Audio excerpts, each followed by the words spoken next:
ದೇಶದ ಇತಿಹಾಸದಲ್ಲಿ ಬರೆದಿರ್ತಕ್ಕಂಥ ಅತಿದೊಡ್ಡ ಕಾರ್ಯಕ್ರಮಕ್ಕೆ ನಾವು ಮುನ್ನಡೆಯುತ್ತಿದ್ದೇವೆ. ಈ ಚಿಂತನ ಕೂಟ ನಮ್ಮ ಸಂಸ್ಥೆ ಪ್ರಾರಂಭವಾದಾಗಿನಿಂದ ಹಿಡಿದು ನಾಡಿನ ಅನೇಕ ಶ್ರೇಷ್ಠ ಶಿಕ್ಷಣ ತಜ್ಞರು ಇಲ್ಲಿ ಬಂದು ಮಾತಾಡಿ ಹೋಗಿದ್ದಾರೆ. ವಿಶ್ವವಿದ್ಯಾಲಯಗಳ 5 ಜನ ವೈಸ್ ಚಾನ್ಸಲರ್ಸ್ ಇಲ್ಲಿ ಬಂದು ಹೋಗಿದ್ದಾರೆ. ದಯಾನಂದ್ ಶಾನ್ಭಾಗ್ ಧಾರವಾಡ ವಿಶ್ವವಿದ್ಯಾಲಯದ ಸಂಸ್ಕೃತ ವಿಭಾಗದ ಮುಖ್ಯಸ್ಥರು ಇಲ್ಲಿ ಬಂದು ಹೋಗಿದ್ದಾರೆ. ಹೀಗೆ ಶಿಕ್ಷಣ ಅಂದರೆ ಒಂದು ಸರಿಯಾದ ಹಾದಿಯಲ್ಲಿ ಹೋಗಬೇಕು ಅನ್ನುವ ಆಸೆಯಿಂದ ಈ ಚಿಂತನ ಕೂಟ ಪ್ರತಿ ವರ್ಷಕ್ಕೆ ನಮ್ಮ ಸಾಂಸ್ಕೃತಿಕ ಕಾರ್ಯಕ್ರಮ ಮತ್ತು ಶಾರೀರಿಕ ಕಾರ್ಯಕ್ರಮ ಹೊರತುಪಡಿಸಿ ಈ ಕಾರ್ಯಕ್ರಮ ನಾವು ನಡೆಸ್ತೇವೆ. ಯಾಕಂದರೆ ಸಾಂಸ್ಕೃತಿಕ ಕಾರ್ಯಕ್ರಮದಲ್ಲಿ ತಂದೆ ತಾಯಂದಿರಿಗೆ ಮಕ್ಕಳಿಗೆ ತಮ್ಮ ಸಂಭ್ರಮದ ಆನಂದ ಇರುತ್ತದೆ. ಅದಕ್ಕಾಗಿ ಆಸಕ್ತರು ಮಾತ್ರ ಇಲ್ಲಿ ಬರಬೇಕು, ಇದು ನಮ್ಮ ಆಸೆ. ಇಂಥ ಒಂದು ಪರಂಪರೆಯಲ್ಲಿ ಇವತ್ತು ಏನು ನಮಗೆ ಸಾನ್ನಿಧ್ಯ ವಹಿಸಿದ್ದಾರೆ ಪೂಜ್ಯ ಶಿವಶಂಕರ ಸ್ವಾಮಿಗಳು, ಇವತ್ತು ನಮ್ಮ ಸಂಸ್ಥೆಗೆ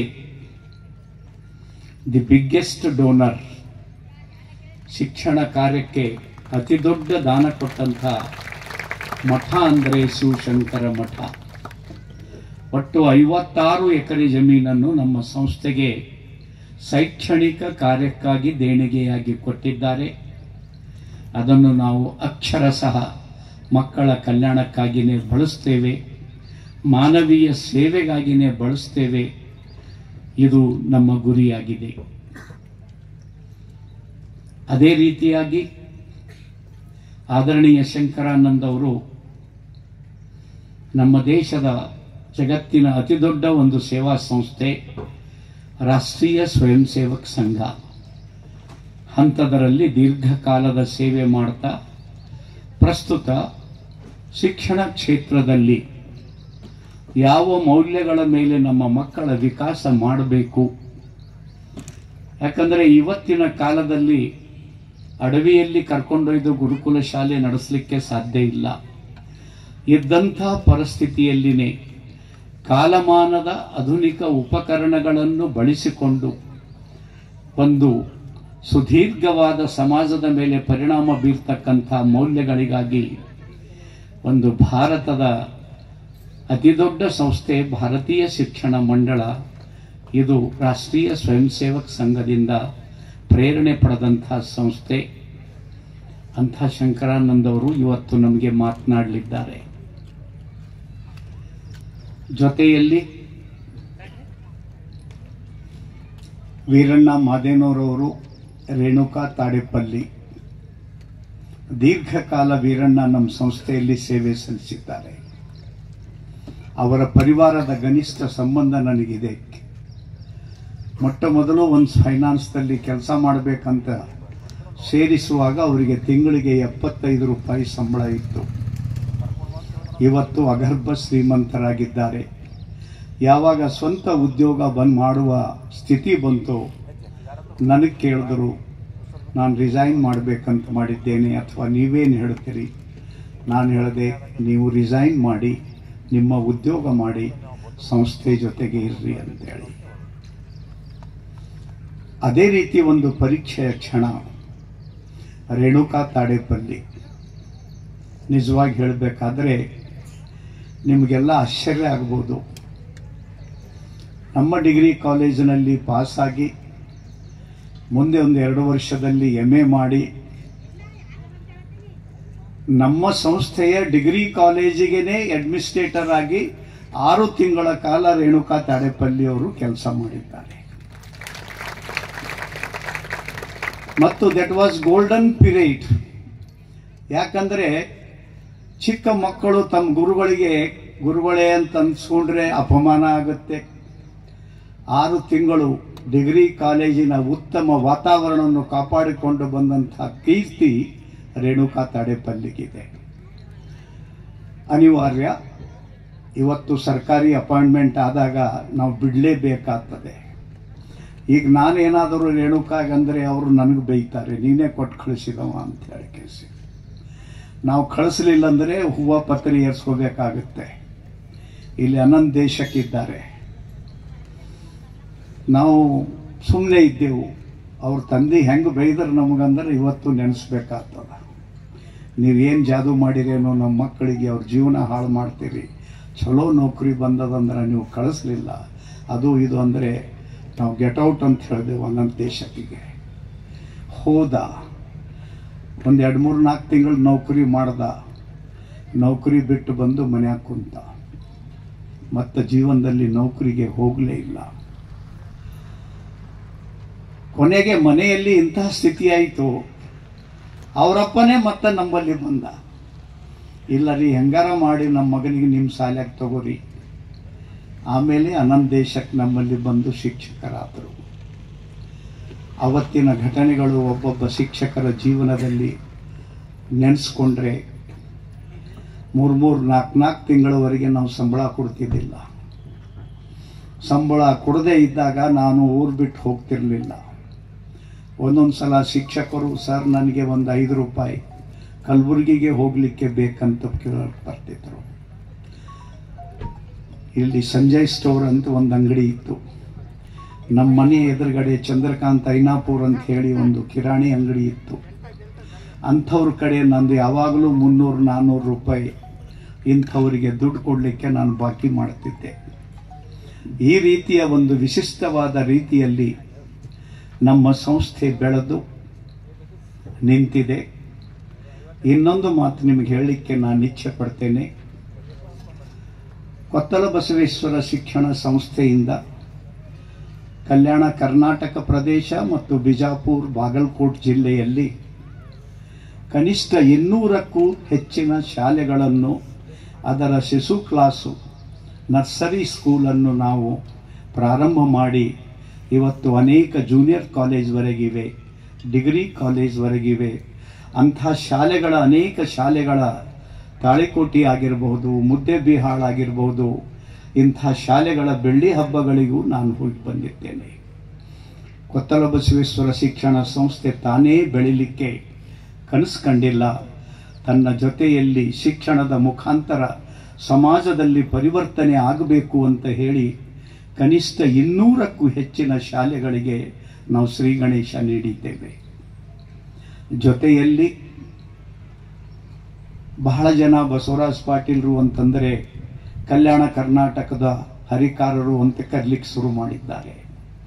ನನಗೆ ಕಲ್ಯಾಣ ಕರ್ನಾಟಕದ ಹರಿಕಾರ ಆಗಬೇಕಂತಿಲ್ಲ, ನಾನೊಬ್ಬ ಭಾರತ ಮಾತೆಯ ಅನ್ಯಾನ್ಯ ಪುತ್ರನಾಗಬೇಕನ್ನೋದೇ ನನಗೆ ಆಸೆ ಇದೆ.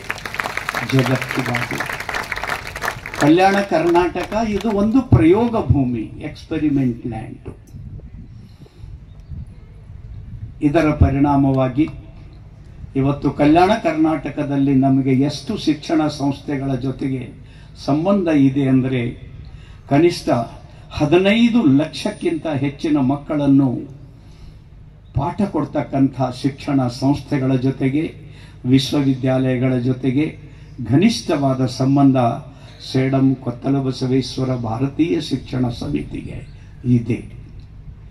ಕಲ್ಯಾಣ ಕರ್ನಾಟಕದ ಹಳ್ಳಿಯಲ್ಲಿ ಭಕ್ತಿ ಶ್ರದ್ಧೆಯಿಂದ ನೋಡ್ತಕ್ಕಂಥ ಜನ,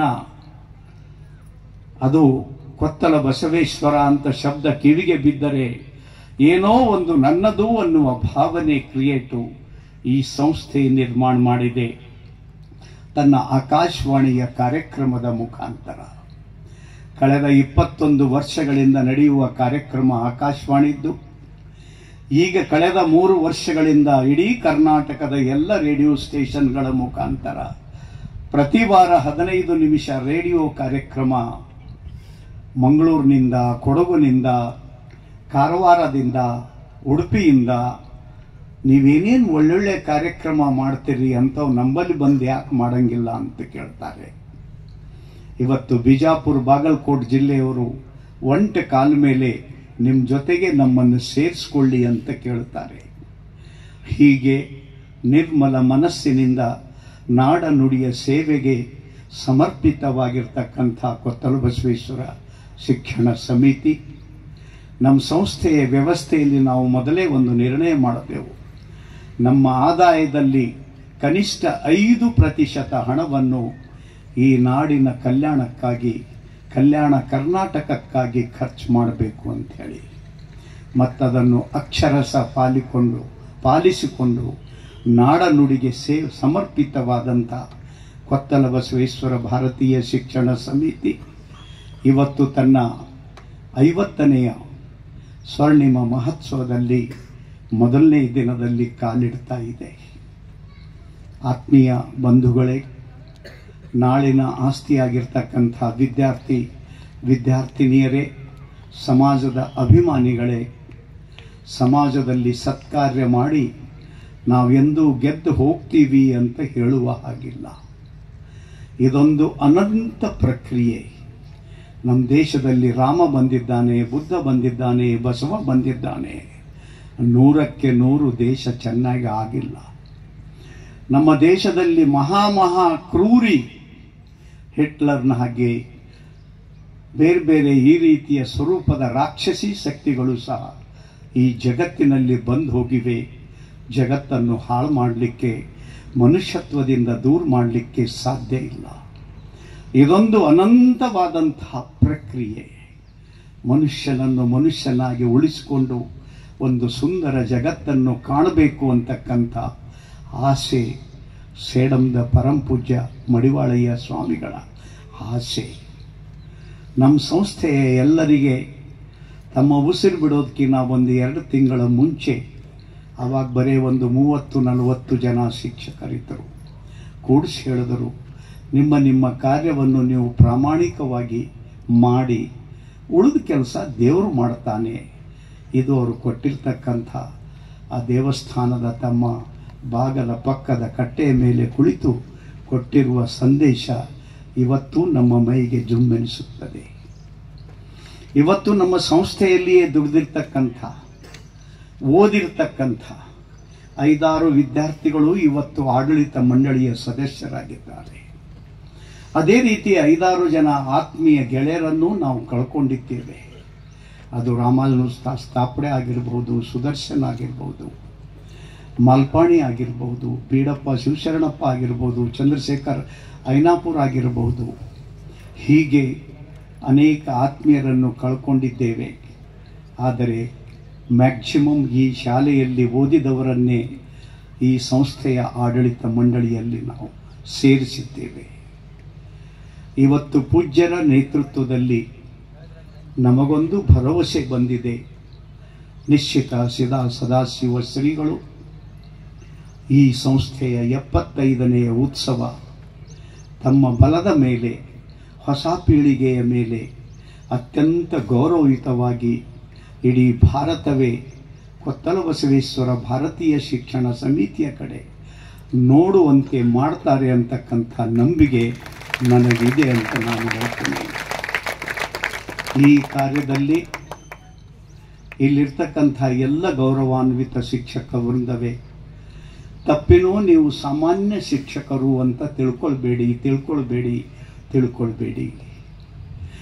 ಈ ಜಗತ್ತಿನಲ್ಲಿ ಒಂದು ಹೊಸ ಪರಿವರ್ತನೆ ತರ್ತಕ್ಕಂಥ ಒಂದು ಮಹಾಯಜ್ಞದಲ್ಲಿ ನೀವು ತಪಸ್ಸು ಮಾಡ್ತಾ ಇದ್ದೀರಿ. ನಿಮ್ಮ ಶಾಲೆ ಕಾಲೇಜುಗಳಲ್ಲಿ ನಿಮಗೆ ಸದವಕಾಶ ಸಿಕ್ಕಿದೆ. ನಿಮ್ಮ ಪಾಠ ಪ್ರವಚನ ಮಾಡುವಾಗ ಆ ದೊಡ್ಡ ಕನಸು ನಿಮ್ಮ ತಲೆಯಲ್ಲಿರಲಿ. ಯಾಕೆಂದರೆ ಒಬ್ಬ ವ್ಯಕ್ತಿ ಎಷ್ಟೇ ದೊಡ್ಡವನಾಗಿರಲಿ, ಒಂದು ಸಂಸ್ಥೆ ಎಷ್ಟೇ ದೊಡ್ಡದಾಗಿರಲಿ, ಅದರಿಂದ ಜಗತ್ತಿನ ಎಲ್ಲ ಕೆಲಸ ಮಾಡಲಿಕ್ಕೆ ಸಾಧ್ಯ ಇಲ್ಲ. ಹಾಗೆ ಶ್ರೀಲಂಕೆಗೆ ರಾಮನು ಹೋಗಬೇಕಾದರೆ ಹನುಮನ ಸೇನೆ ಜೊತೆಯಲ್ಲಿ ಅಳಿಲು ತನ್ನ ಸೇವೆ ಮಾಡಿತ್ತು.